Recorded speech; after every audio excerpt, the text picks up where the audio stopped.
Hello दोस्तों, स्वागत है आपका विस्फोटक क्लासेस में। आज हम लोग इंटीग्रेशन का प्रश्नावली 7.2 स्टार्ट करने जा रहे हैं, है ना। तो इसमें जितना भी प्रश्न है ये एक विधि है जिसको हम लोग बोलते हैं, जितना भी क्वेश्चन है वो इसी विधि के अनुसार बनेगा, है ना। जिसको हम लोग बोलते हैं प्रतिस्थापन विधि। क्या बोलते हैं? प्रतिस्थापन विधि। अब ये होता क्या है, क्वेश्चन के माध्यम से समझेंगे, है ना। मतलब डिस्ट्रीब्यूशन मेथड बोला जाता है इसको इंग्लिश में, ठीक है। इसमें क्या होगा, हर एक क्वेश्चन में आपको दिया रहेगा दो चीज़ें, और दो चीज़ में किसी एक को हम लोग टी मानेंगे या तो जेड, जो इच्छा है आप मान सकते हैं। और उसका जब डिफ्रेंसिएशन करेंगे तो एक आपको आ जाएगा। जैसे ये देखिए, ऊपर में 2x है ये वाला पहला, और नीचे में 1 + x² है। इसमें किसी एक को ऐसा सोचना पड़ेगा आपको कि किसको हम टी माने, ताकि उसका डिफ्रेंसिएशन करने पर दूसरा चीज़ हमें प्राप्त हो जाए। तो देखिएगा, अगर आप 2x का डिफ्रेंसिएशन करेंगे तो 2 आएगा, है कि नहीं। 2x का डिफ्रेंसिएशन क्या होता है? 2x का DC 2 होता है ना। 2 तो आपको नीचे में है नहीं, तो अब क्या करें, नीचे वालों को देखिए मान करके। अगर नीचे वाले का अगर आप डिफ्रेंसिएशन करते हैं तो 1 का डिफ्रेंसिएशन 0 होता है और x² का 2x होता है, तो ये तो आ गया भाई। यानी कि नीचे वाले को हमको टी मान लेना है ना। तो उसी तरह से बनाएंगे। पहले क्या लिखेंगे कि माना कि t बराबर 1 + x²। अब क्या बोले, इसका डिफ्रेंसिएशन करना है ना। इसीलिए इसको टी माने क्योंकि इसका डिफ्रेंसिएशन करने पर ऊपर वाला आ रहा है, ऊपर वाला आ रहा है यानी कि वो कट जाएगा, खत्म हो जाएगा। आसानी से हमारा डिफ्रेंसिएशन इंटीग्रेशन हम निकाल सकते हैं, ठीक है। तो इसका आप क्या करेंगे, डिफ्रेंसिएशन करेंगे एक्स के सापेक्ष, तो dt/dx हो जाएगा। 1 का तो 0 होता है यार, है ना, और x² का तो 2x होता है, ये आ गया। अब ये देखिए, अब यहाँ से हम लोग क्या करेंगे, जिसमें जितना भी क्वेश्चन में dt/dx आएगा और सब में dx का हमको मान निकाल लेना है। क्या करना है, dx का मान निकाल लेना। तो dx का अगर मान निकालिएगा आप यहाँ, तो क्या कितना आएगा सोचिए। dx बराबर, ये देखिए dx यहाँ जाएगा, 2x यहाँ आएगा। dx ये जो है यहाँ चला आएगा और 2x यहाँ चला आएगा, है कि नहीं। तो यह आ जाएगा हमारे पास dt/2x आ जाएगा, आएगा कि नहीं। चलिए, ये तो हम लोग निकाल लिए। अब आधा क्वेश्चन तो बन गया हमारा। अब देखिए आगे, देखिए इंटीग्रेशन 2x, नीचे वाला जो है 1 + x², इसको तो आप टी ही मान लिए, तो इसके जगह पर क्या लिखेंगे, टी लिखेंगे, कोई दिक्कत नहीं, ठीक है। अब ये जो dx है, dx के जगह पर आप कितना लाए हैं, dt/2x। क्या लाए हैं, dt/2x। तो बताइए 2x से 2x नहीं खत्म हो जाएगा, तो बचेगा हमारे पास कौची, 1/t और dt। तो 1/t मतलब 1/t नहीं तो x मान लीजिए। तो 1/x का समाकलन क्या होता है, log x होता है। क्या होता है, log mod x के यहाँ पर क्या है, t है या प्लस में c। अब यहाँ पर क्या करेंगे, t का मान रख देंगे। यहाँ पर क्या करेंगे, t का मान रखने पर, है ना।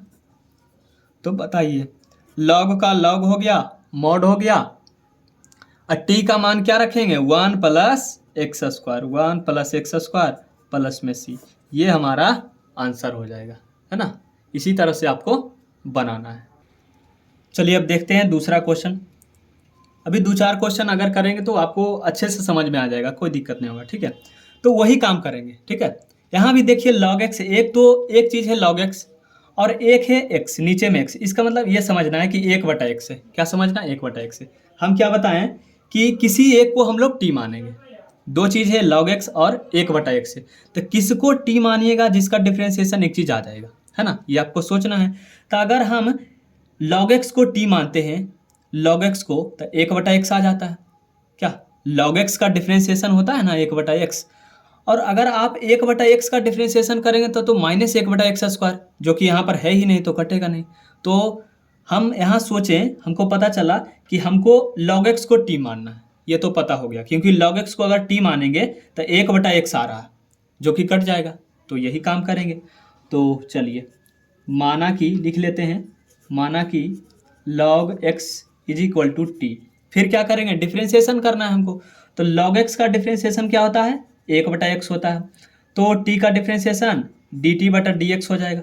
अब फिर क्या करना है, dx का मान निकालना है, ये तो पहले ही बताएं। तो dx × 1 = dx हो जाएगा, ये जो x गुना हो जाएगा dt के साथ, तो x × dt, ये हमारा आ गया, ठीक है।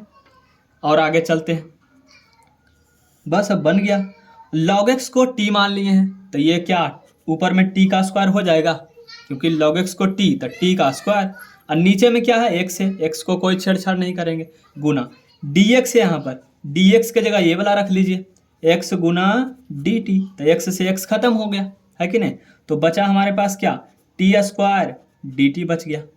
अब इसका समाकलन निकालना कितना आसान है। जब भी पावर वाला इंटीग्रेशन निकालना तो हम क्या बताएं, एक जोड़ना है पावर में, तो 3 हो जाएगा, 2 में 1 जोड़ेंगे 3 हो जाएगा, और वही वाला पावर से भाग दे देंगे, प्लस में c हो जाएगा। अब क्या करेंगे, लास्ट में t का मान रख देंगे, है कि नहीं। तो यहाँ पर क्या लिखेंगे, t का मान रखने पर, t का मान अगर रखेंगे तो 1/3 तो आगे आ जाएगा क्या, और t का मान क्या है, log x है, तो log x, इस पर पावर कितना है, 3 है, तो इस पर पावर 3 प्लस में c, ये हमारा आंसर आ गया, है ना। चलिए अब देखते हैं क्वेश्चन नंबर 3। ये बहुत अच्छा क्वेश्चन है, इसमें आप देखिएगा तो लगेगा दिमाग ही नहीं काम कर रहा है भाई। एक चीज़ ऊपर एक है और नीचे x plus x log x है, एक का अगर डिफ्रेंशिएशन करेंगे तो 0 आ जाएगा, हमको लाना है ये वाला। अगर हम इसका डिफ्रेंशिएशन करेगा तो कभी जीवन में एक आएगा नहीं। तो यहाँ पर क्या करें, तो जब भी ऐसा सिचुएशन आए तो पहले तो और इसको कोशिश कीजिए क्या और हल किया जा सकता है इसको। अगर हल किया जा सकता है तो हल करेंगे, उसके बाद देखा जाएगा रास्ता क्या होगा, है ना। तो देखते हैं, ठीक है। तो देखिएगा ऊपर में एक है तो ऊपर में एक रहने देते हैं, ठीक है। और नीचे देखिए x plus x log x, क्या इन दोनों में x कॉमन है कि नहीं है, तो x कॉमन लेंगे, है कि नहीं। यहाँ भी x है, यहाँ भी x है, तो x को क्या कीजिए, कॉमन ले लीजिए, है कि नहीं। और क्या हल कीजिएगा इसमें, तो x अगर निकल जाएगा तो यहाँ बचेगा 1, यहाँ प्लस है तो प्लस हो जाएगा, ये x निकल जाएगा तो बचेगा log x क्या, और ये हो जाएगा आपका dx। तो जब भी अगर कुछ क्वेश्चन ऐसा रहेगा आपको कि काफ़ी कॉम्प्लिकेटेड रहेगा तो उसमें क्या कीजिएगा, और हल करने का प्रयास कीजिएगा, उसके बाद आगे रास्ता देखना है, ठीक है। तो अब देखिए, अब आपका रास्ता क्लियर हो गया। अब आप कोशिश कीजिए, यहाँ पर 2 चीज़ है, 1/x है एगो, और 1 फिर 1 प्लस लॉग एक्स।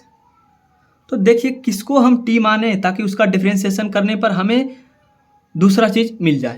तो देखिए ये जो 1/x है, अगर 1 प्लस लॉग एक्स का डिफ्रेंशिएशन किया जाए, ये जो है देखिएगा रेड पेन से कर रहे हैं, ये 1 प्लस लॉग एक्स है, ये जो कलर हम किए हैं 1 प्लस लॉग एक्स, इसको अगर हम t मान ले और इसका डिफ्रेंशिएशन कर दिए तो 1 का तो 0 हो जाएगा, और लॉग एक्स का डिफ्रेंशिएशन क्या होता है, 1/x होता है। कितना का दिमाग काम कर रहा हो ना कि 1/x को मानेंगे तो 1/x का भी तो log x, अरे यार 1/x का इंटीग्रेशन log x होता है, डिफ्रेंशिएशन log x नहीं होता है।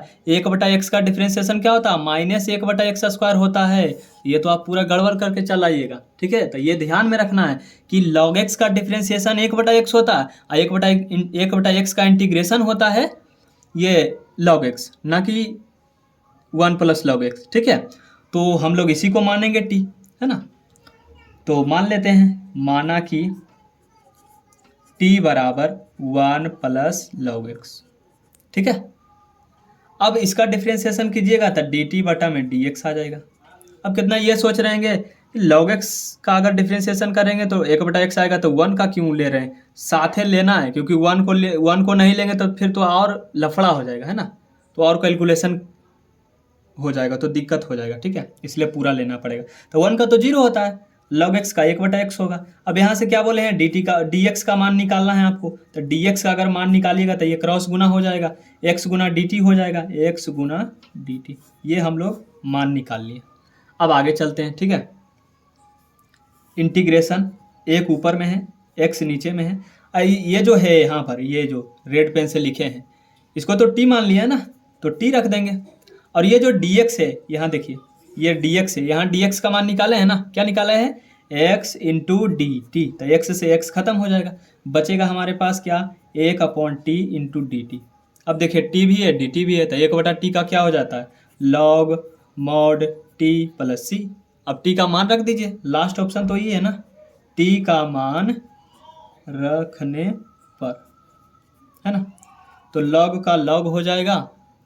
अब t के जगह पर क्या रखेंगे, 1 प्लस लॉग एक्स, तो 1 प्लस लॉग एक्स प्लस सी, ये हमारा आंसर हो जाएगा। तो चलिए आज के लिए इतना रहने देते हैं। बहुत बहुत धन्यवाद आप लोग का। मिलते हैं अगले वीडियो में।